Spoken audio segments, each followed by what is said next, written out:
Friends, welcome back to my YouTube channel. As we all know that we are done the chapter capital budgeting from FM. In this chapter we are already done two methods, that is payback period method and the second one is post payback period method.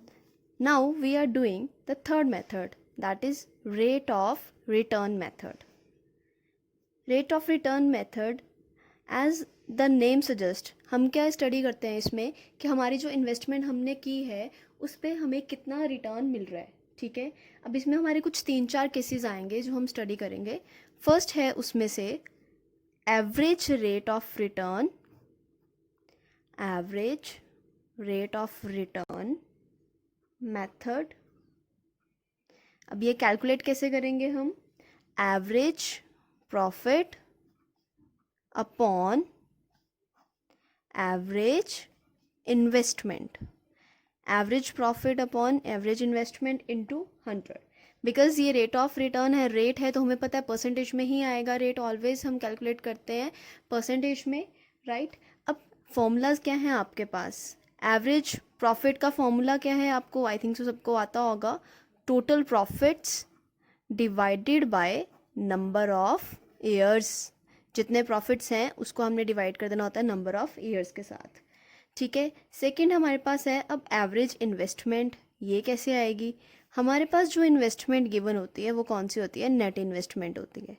तो net investment divided by 2, वो क्या बन जाती है हमारे पास? Average investment. हम सबको पता है कि हम लोग क्या करेंगे, हम जो प्रॉफिट है इस चैप्टर में हमें पहले सेलेक्ट करना पड़ता है कि हम कौन सा प्रॉफिट लेके चलेंगे. तो रेट ऑफ रिटर्न मेथड में हम ऑलवेज फॉलो करते हैं profit after tax after depreciation. in early we study after tax and before depreciation, but now we are going with after tax and after depreciation, right. Second formula in this rate of return method में ही हमारे पास second भी है formula. वो कौन सा है? Return per unit of investment, return per unit of investment. हम क्या करते हैं, पर यूनिट अगर हमें रिटर्न निकालना है इन्वेस्टमेंट पे तो वो कैसे आएगा हमारे पास? उसका फॉर्मूला है total profit divided by net investment. जितना भी प्रॉफिट हमारे पास है उसको डिवाइड करना है आपने net investment multiply with 100. Clear. And then third formula हमारे पास क्या आएगा? Return on average, average AVG सबको पता है ना, एवरेज इन्वेस्टमेंट. हम लोग क्या करेंगे? रिटर्न निकाल लेंगे एवरेज इन्वेस्टमेंट के बेसिस पे. इसका फॉर्मूला क्या होगा? टोटल प्रॉफिट तो वही रहेगा, कोई चेंज नहीं आएगा, लेकिन जहाँ पे हम नेट इन्वेस्टमेंट लेके गए हैं वहाँ पे हम क्या लेके जाएंगे? अब एवरेज इन्वेस्टमेंट. और एवरेज इन्वेस्टमेंट निकालना कोई डिफिकल्ट काम नहीं, क्योंकि हमने तो पहले ही सीख लिया वो कैसे करना है. Next fourth one is average. अब क्या आ गया आपके पास? रिटर्न भी एवरेज हो गई है ऑन एवरेज इन्वेस्टमेंट. दोनों चीज़ें हमारे पास क्या होगी? अब एवरेज निकालनी है तो इनका फॉर्मूला क्या होगा हमारे पास? Average profit divided by average investment into 100. Clear. ये रेट ऑफ रिटर्न के हमारे पास 4 फॉर्मूलाज हैं. चारों फॉर्मूलाज में पहले कौन सा है? Average rate of return method है. सेकंड है रिटर्न पर यूनिट के हिसाब से निकाल लेंगे इसमें. नेक्स्ट है return on average investment. After this average return on average investment. सबके फॉर्मूलाज क्लियर हैं आपके पास? अब इसमें हम चूज कौन सा करेंगे? Higher the return will be selected. जो प्रोजेक्ट की हायर रिटर्न होगी हम वही सिलेक्ट करेंगे. Clear. Next method we are going to start is time adjusted method. हमें पता है हमने स्टार्टिंग में ही 2 मेथड्स किए थे इसमें, टाइम एडजस्टेड और मॉडर्न मेथड. अब इस मेथड में हमारे पास 3 मेथड और हैं. First is NPV. NPV represent net present value method. मतलब अगर मैं बोलूँ कि आज के टाइम पे जो हमने इन्वेस्टमेंट 4 साल पहले की है उसकी वैल्यू आज के टाइम पे कितनी होगी. ठीक है. अब एनपीवी मेथड आपके पास, हम इसको कैलकुलेट कैसे करते हैं? इस मेथड को हम कैलकुलेट करते हैं डिस्काउंटेड रेट पर. ठीक है. हम देखते हैं कि हमारा 10% डिस्काउंट रेट है, 15% डिस्काउंट रेट है, हम उस पर चेक करते हैं. ठीक है जी, कैसे निकालना है, बहुत इजी है। एनपीवी का फॉर्मूला हमारे पास है total present value minus investment. अब आपको ये टोटल प्रेजेंट वैल्यू निकालनी कैसे है। आपके पास कैश इनफ्लोज गिवन होंगे, जितने भी साल के हैं, मतलब 1 2 3 जितने भी होंगे कैश इनफ्लोज गिवन होंगे। आपको discount rate apply, discount rate means 10% पे उसकी क्या वैल्यू है, 1 रुपी की गिवन होती है वैल्यूज़। उसके बाद 1 2 3 जितने ईयर्स की है, 3 साल की हम लगाएंगे, मल्टीप्लाई करके हमारे पास आती है प्रेजेंट वैल्यू। उस प्रेजेंट वैल्यू में से हम डिडक्ट करते हैं हमारी इन्वेस्टमेंट। सपोज करो the present value would be 52,200 and the investment is 50,000। तो एनपीवी कितना हुआ हमारे पास 2200, क्योंकि हमारा फॉर्मूला क्या है, total present value minus investment. NPV would be 2200। Clear. Second method is profitability index. Profitability index as name suggest कि हम इसमें क्या स्टडी करेंगे, हमारा कितना प्रॉफिट है। ठीक है जी, इसमें अब हमारे पास दो चीज़ें आती हैं, एक है gross profitability, gross profitability. Under this method the formula is total present value, जितनी भी हमारी प्रेजेंट वैल्यू आएगी, मतलब जो हमने पहले सॉल्व की है जैसे इसमें की थी, सेम वही फॉलो करने स्टेप आपको। इनफ्लोज देखने हैं, डिस्काउंट रेट देखना है, मल्टीप्लाई करेंगे, जो वैल्यू आएगी वो हमारी टोटल प्रेजेंट वैल्यू आएगी, डिवाइडेड बाय इन्वेस्टमेंट। हमारी जितनी भी इन्वेस्टमेंट है, पहले यहाँ पे इन्वेस्ट किया था एनपीवी निकालने के लिए, अब हम इसको क्या कर देंगे, डिवाइड कर देंगे। And the second is net profitability index. कौन सा है, net profitability index, NPV divided by investment. Simple है ये भी बिल्कुल, जितनी आपके एनपीवी आई है आपने उसमें क्या करना है, उसको डिवाइड कर देना है इन्वेस्टमेंट के साथ। ठीक है।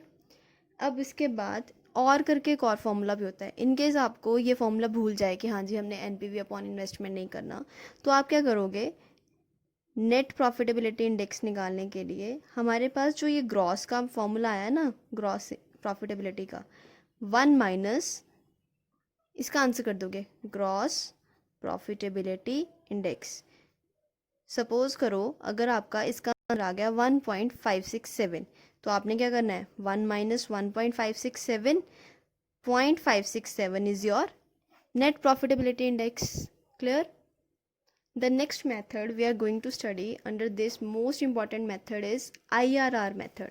IRR, internal rate of return method. सबसे इम्पॉर्टेंट मेथड यही है और सबसे इजी भी यही है, मैं कहूँगी। इसमें हमारे पास दो तरह के क्वेश्चंस होते हैं। व्हेन द बना लो, when the annual net inflows, आपके कौन से इनफ्लोज होते हैं, कैश इनफ्लोज आर इक्वल, जब आपके नेट एनुअल कैश इनफ्लोज क्या हैं, इक्वल होते हैं।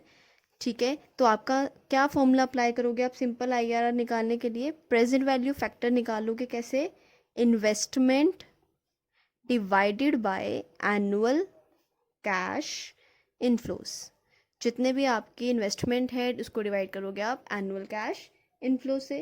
क्लियर।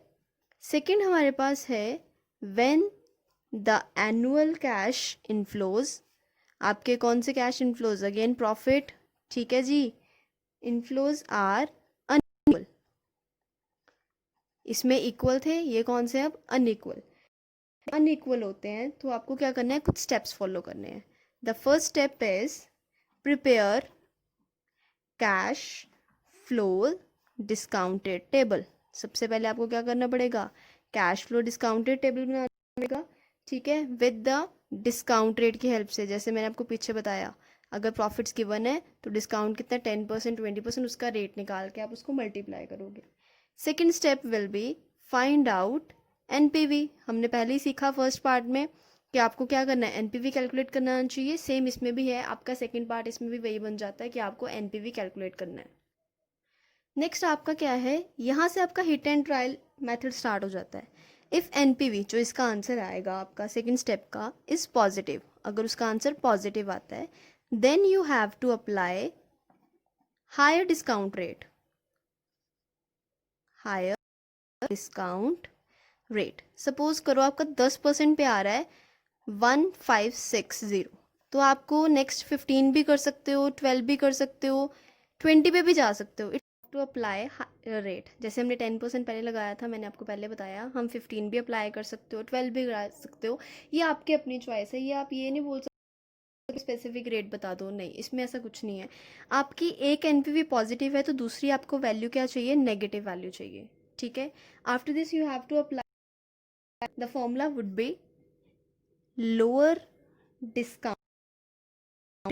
जितना आपका भी कोई भी अगर डिस्काउंटेड रेट है, जैसे हमने 10% चूज़ किया तो मेरा 10% हुआ lower discount rate, plus NPV at lower rate divided by total present value at lower rate minus total present value at higher rate. जो आपकी लोअर रेट पे थी वैल्यू वो भी लेंगे, जो हायर रेट की वैल्यू वो भी लेंगे, into higher rate of return minus lower rate. दोबारा से सुन लो ये फॉर्मूला, आईआरआर का फॉर्मूला है। लोअर डिस्काउंटेड रेट, जैसे 10% लिया था हमने तो 10% यहाँ पे आएगा, उसका जो भी हमारी एनपीवी आएगी वो यहाँ पे आएगी, टोटल प्रेजेंट वैल्यू हमारी जो होगी लोअर रेट पे वो यहाँ पे, हायर रेट की यहाँ पे, देन दोनों के जैसे 15 एंड 10 आता है सपोज करो, तो मैं क्या यहाँ पे करूँगी 15% माइनस 10%, तो 5% से हमारा आगे फर्दर क्वेश्चन जो है इसमें कंटिन्यू होगा। क्लियर? और है, आप सबको पता है, जैसे मैंने बड़े मेथड्स में बताया कि डिस्काउंटिंग रेट टेबल है या परसेंटेजेस हम फॉलो करेंगे तो वो कैसे लेंगे। आपके बुक के पीछे देख लो, वैल्यूज़ हमेशा गिवन होती हैं, टेबल सी प्रेजेंट वैल्यू टेबल गिवन होगा। आपने क्या करना है उसमें से, जैसे परसेंटेज है आपके पास 10 है, 20 है, 30 है, सपोज करो 10 है, तो 10% पे जाके जितने ईयर पे पूछा उन्होंने 1 2 3 4 5, तो हम यहाँ से वैल्यूज़ पुट करेंगे। अगर 1 का पूछा है तो 0.909 आ जाएगी, 0.26826 आएगी वैल्यूज़, ठीक है। एज इट इज़ हमारे पास जिस ईयर का पूछा होगा हम स्पेसिफिक उस ईयर का भी देखेंगे। ईयर्स यहाँ से चेक करने हैं, परसेंटेज ऐसे चेक करनी है। और ये टेबल हमारे पास 30 परसेंटेज तक होते हैं,